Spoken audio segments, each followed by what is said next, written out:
Hello, today we're going to be talking about some exercises you can do to improve the motion of your shoulder. The first thing we're going to do are pulleys. Now these are the pulleys I bought for my husband when he had frozen shoulder. I typically like to do pulleys in two different planes of motion. I like to do them in flexion, and then I like to do them in scaption. Scapula is scaption is the plane of the scapula, and it's very functional. And it's also easier for the shoulder to move in, okay? So we're not going to go all the way out to what we call abduction, which would be in line with the body. That is really hard on the shoulder, especially in the case of like a frozen shoulder, and especially after the case of having surgery on the shoulder itself. All right, so back to flexion. Boop. The forearms are facing one another, and then you're just going to use the arm that's not affected, the non-painful arm, to help the other arm up. And you're going to go to where it hits the pain and come back down. Hits the pain, come back down. Nice, smooth, slow motion. I typically have my patients do this for about 3 minutes, if they can tolerate it that long. And the goal is just that you're a little bit farther up at the end than you were at the beginning. So that's in flexion, and then you do the same thing in scaption. So scaption about 45 degrees from flexion, same thing. Going up and down nice and slow, about 3 minutes if you can tolerate it, less if you cannot. And then hitting where that pain is, coming back down, and then just trying to getting a little bit further at the end than you were at the beginning. Don't push it too much. You can create too much pain and inflammation in the shoulder. All right, next thing I want to work on is increased external rotation. So we're going to work on a stretch for that. A stretch for that is as easy as taking your hands behind your back, behind your head, if you can make it there. And then from there, you'll have the arms squeezed together and then bring them out. We call these chicken wings. Now, if you're really tight in your shoulders, start doing this standing, okay? And then if this is pretty easy, standing or sitting, lay down on your back and do it. Gravity will take you further.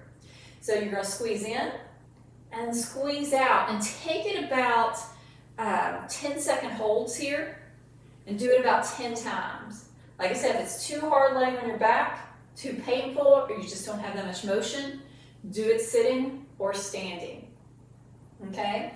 The next exercise we're going to do is working on internal rotation. So internal rotation is here, okay? So you guys can see I have a lot of internal rotation.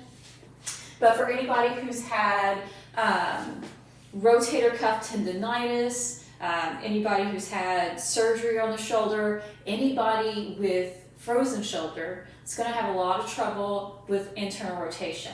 And typically with all of those, external rotation and internal rotations are typically the hardest to get back and the most painful to go into. So if these are uncomfortable, that's perfectly normal.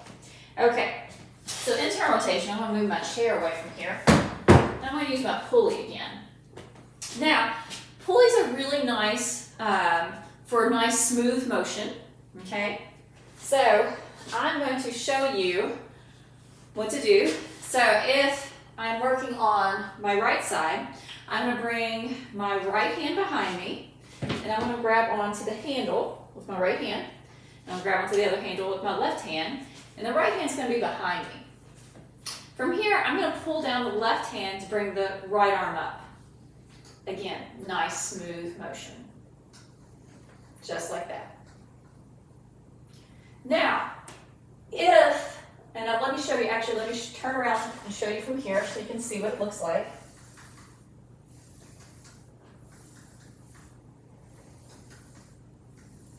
Just like that. Now, people who are having trouble with internal rotation, you're not going to go all the way up the back. That's not a thing. So, where you probably will get to, if you're getting to here and down, that's fine. Or here and down, that's fine. Okay? Same thing with the other pulley exercises. Just try to go further at the end than you were at the beginning. And you can do it for about 3 minutes. You may not be able to tolerate it for 3 minutes. This is a more uncomfortable motion to go into. So do your best.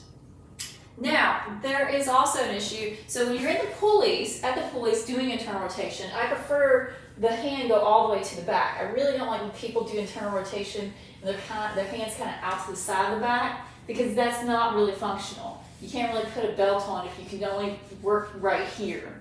Okay? So I prefer before you do the pulley, you want to be able to get the hand to the middle of the back, to the sacrum itself, and then you can pull it up. Now, if you cannot get the hand to the middle of your back or your sacrum, there's another exercise you can do.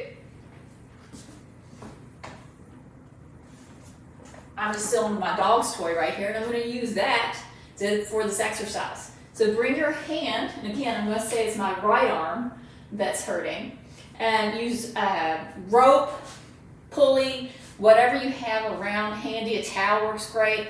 Just grab it with both hands behind your back, and then just bring it in just like this, okay? And you're just going to stretch it to where that right hand, that painful arm, is going to the middle of the back. 10-second holds, 10 times. These typically are pretty uncomfortable, again, because we're working internal rotation. And for all of these exercises, now for shoulder surgeries, I would say do them like a couple times a day. If you have a frozen shoulder, you need to be moving that shoulder every hour or two. It's going to get super stiff if you just leave it not doing anything.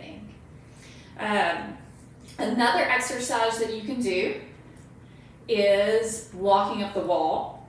Okay? So walking up the wall, just having your hands walk on up. Hold it up there for a few seconds. Bring it on down. You can do that to the front.